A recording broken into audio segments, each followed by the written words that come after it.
Welcome to the Edges of Facilitation. In this series, I'm talking to my facilitator friends from around the world about things that facilitation gets confused with. The aim of the series is to help facilitators to understand where the boundaries between what they do and what other disciplines are, so that they can decide whether they're stretching or whether they should set a boundary and not go there, and to help work out what the things are that best serve our clients. Today, the topic is project management versus facilitation, which is a little bit different to some of the other things that we've talked about. And my guest, Antonia Silvaggi, and I will be unpacking it from our personal perspective and bringing some other smart things that other people have told us during our research. Let's welcome Antonia.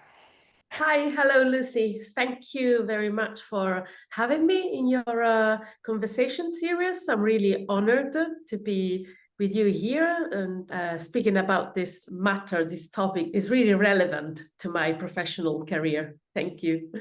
I'm very happy to have you. So, Antonia, why don't you tell us what your connection to the topic is? Like, why are we talking today? So, actually, I started as a project manager. And I would like to give a little bit of context of what I mean or where I practiced project management. So as a background, I'm an archaeologist, prehistorian archaeologist. And 10 years ago, more than 10 years ago, I established an organization, Melting Pro. And we work in Italy in the heritage and arts cultural sector. And the only way, let's say, to work in this sector in Italy as a private is to be a project manager. So you have to you have to respond to a lot of, or submit a lot of projects that maybe different commissioner or clients are going to evaluate and are going to grant you, the money that you requested. So in this field, to work as a project manager is quite unavoidable. You have to kind of learn, and I learned, through the experience to become a project manager. Just for the sake of honesty, I haven't got any certification as a project manager. It's only my experience of more than 10 years of managing international collaboration projects.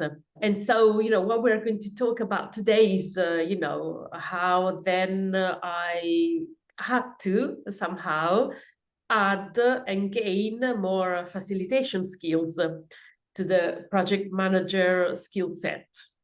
Absolutely. So I think this is a super relevant and possibly overlooked topic, even possibly outside your sector, because I find that in the preparation for doing any event, so I'm not working in the same types of projects as you are, but I rely very heavily on project management skills in the run-up to an event to make sure that everybody who is involved knows what their role is, what I'm expecting from them, the timelines.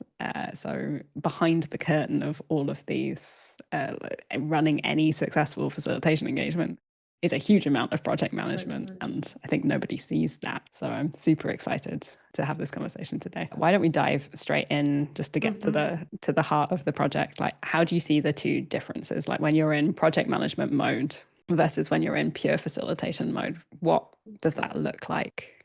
Maybe I just want to go a step forward and think about the meaning of project.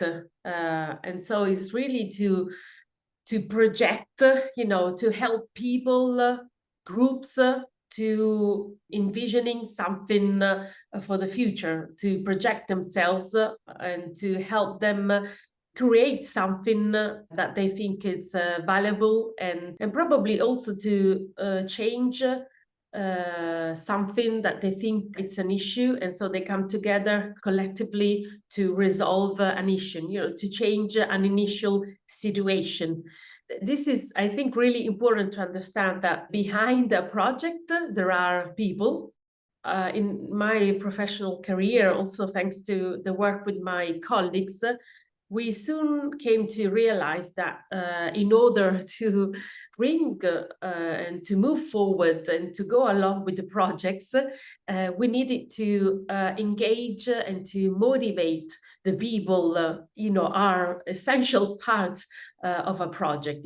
Behind the project, there are people. And so this is where we soon realized that on top of our skills as project managers, we needed to add, facilitation skills, because we needed to help people be connected to, although temporary, because sometimes projects can be for a short time of period, can be temporary, but we needed to build a team, because without building the team then it's difficult to deliver, the outputs or the deliverables that we expect in a project management setting.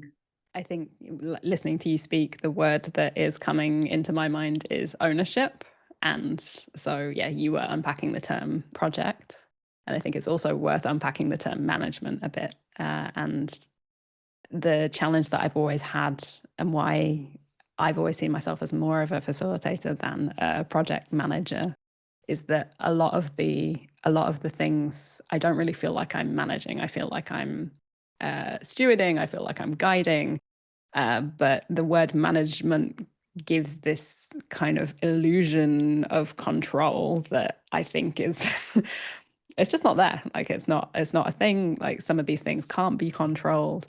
And that's why I've always felt a lot more comfortable in this role of facilitation that accepts some of that complexity, that you can't control many of the things that you would be able to in, say, a simpler or complicated project, but not some of the complex ones that we're working in with human dynamics and group dynamics.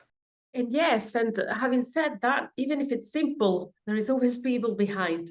So there is always the need for facilitating or creating that space for ownership, because if you really want to create a long-lasting impact, if you really want to see that change happen, you really have to engage people in that sense of ownership that you are saying, Lucy. And I saw, I've been, let's say, project managed myself. So I've been led by some project managers that didn't take into account that sphere.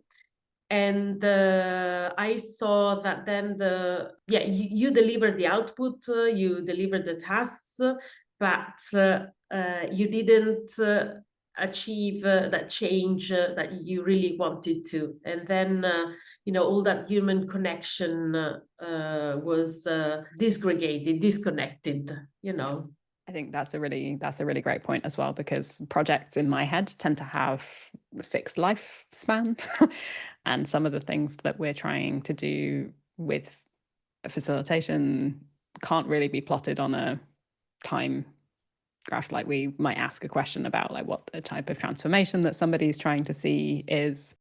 And that might happen long after we have anything to do with that group, but it's something that the group kind of takes on themselves and evolves beyond the lifespan of the project. Yeah, and thinking about, I don't know if you want to dive into the skill set. Great. So what we commonly do with these conversations is we look at the two different things between and tease out the differences in terms of purpose and mindset and skill set. So I'd love to dive into that with you, if that's okay. We've touched on this a bit already, but like what types of things from a purpose perspective, like what would you project manage and what would you facilitate? What would be the difference in purpose? Yes, I mean, that's really a great question regarding purpose, because I had to think quite a lot about it. So I think in generally speaking, the purpose is the same, because they're always guiding people, to collectively do something. And even if you are, let's say, a solo project manager or a freelancer, you're always dealing with people, because it's difficult to do things alone, really. You know, you always have to deal with someone. And so I think the purpose of a project manager or a facilitator is the same, because you have to be there to create that space, as I said, to motivate the team, to deliver then whatever is expected, whatever is planned at the beginning, whatever you set up as a goal. But probably there are different skills that you need to use in different kind of tasks or settings that wants us to deliver. Should we jump straight into skill set then? Yes. That would be another conversation that we need to have anyway. So yeah, how do they stack up from a skills perspective? Yes. So actually, I went to read a little bit about what are the core competencies of a facilitator, and from the International Association of Facilitators and the Project Management Institute, what are the competencies that they expect you to have as a project manager. And basically, there is this shared understanding of managing. Where one maybe says managing, enabling people, and the other says more like, yes, facilitating participatory processes. So maybe the wording is a little bit different, but the core is that you need, those people facilitating skills. And so on LinkedIn, when you launched the question regarding this topic, somebody said, oh, really interesting, but I think there are two different sets of skills. Probably yes. And there is a core set of skills that are really shared.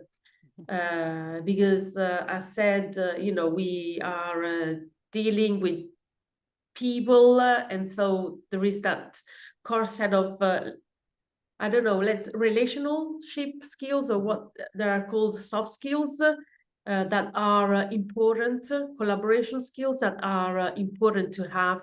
And probably in project management skills, of course, you have also that pack of hard skills that you need to cover, and maybe is less required to a facilitator, because maybe you don't have to have a lot of, let's say, reporting to do. Yeah. Although sometimes you have.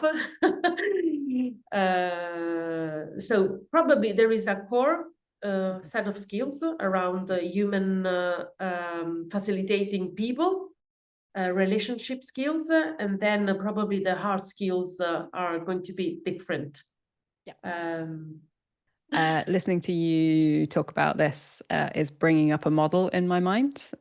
So it's a model by Adam Kahane in the book, I think it's called Facilitating Breakthrough. And he talks about horizontal facilitation and vertical facilitation. Yes. So in this model, he's like, both of these things are facilitation, ultimately. And if you only do one, or if you only do the other, typically in some kind of transformative process, you're not going to get all of the results that you need, because horizontal facilitation is basically very non-hierarchical. It's very involving everybody to ensure the ownership, to ensure that the results are kind of bubbling up from the group, and that's when you get the high ownership. But it can be quite slow.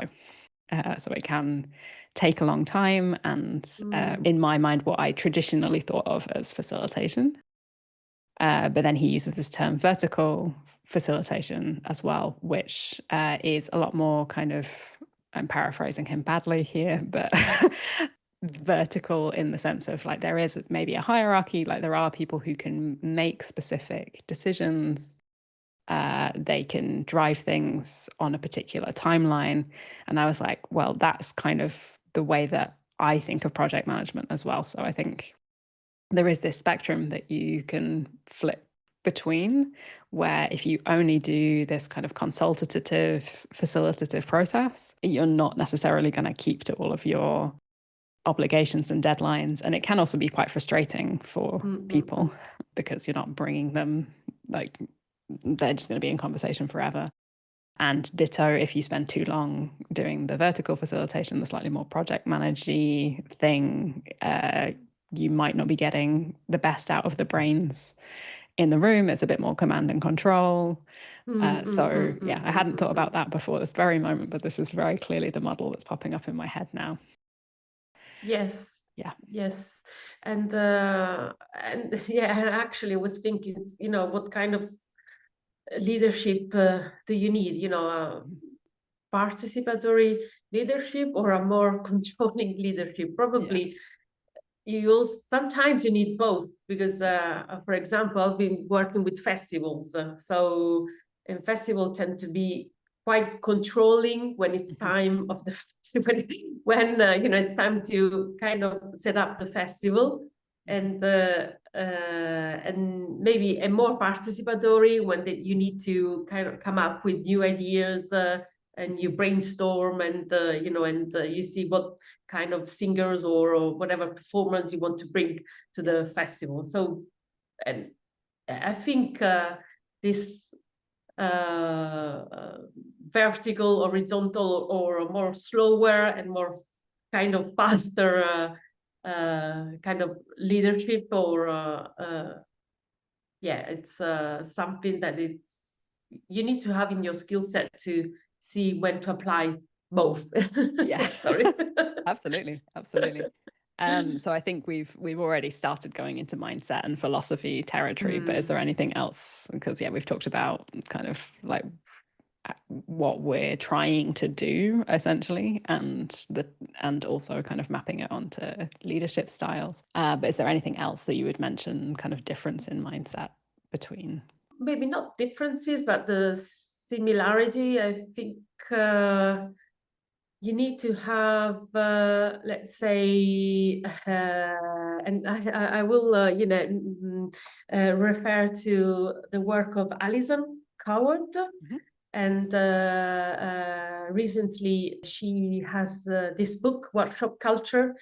And so she talks about, this workshop mindset culture. So meaning this collaboration culture. And so a workshop framework helps you, to have that space for collaboration. And there you need a lot of facilitation skills, as we said. And so I think in both sense, you really need to have that mindset of be open, curious, and also open to the feedback, open to change. And of course, being a project manager, you usually have a risk assessment plan at the beginning. And so you try to envision, what are the barriers and the risks. And so you try to kind of prevent them. Maybe as a facilitator, you're not required to have a risk assessment plan. But of course, in your mind, you think how you want people to feel at the end, of the workshop, or you try to envision that, so whatever you plan and you design your workshop, you kind of have that mindset, of kind of planning for the risks. Fabulous. So the final thing that I would add from my perspective on the mindset front is your philosophy, like your leadership philosophy, really lends itself into whether you're doing this slightly more horizontal facilitation or this vertical facilitation. If you believe that you can control everything, maybe it is faster to direct and tell people what to do. And if you really want to benefit from the ownership and collaborating with everybody in the room to get the best of all of the brains in the room, then maybe you lean slightly more on the facilitative side. Yeah. How have you seen this pan out? Yes, I mean, I agree, that as mentioned before, I mean, you need probably both sometimes. And above all, you really need to understand the people and their behaviors and how they are feeling in that moment. And you have to be good at adapting and changing when it's needed. I mean, I was thinking that I really probably would like to be only a facilitator, but in the world I'm professionally living in, it's impossible, because I also have to project management. I have to project manage. I have to manage projects because this is the world that I'm living in. And I think since from the beginning, you kind of set the right expectations with the, well, not the right the expectations with the people, and then you try to collaborate and to co-create, as you also mentioned before, and really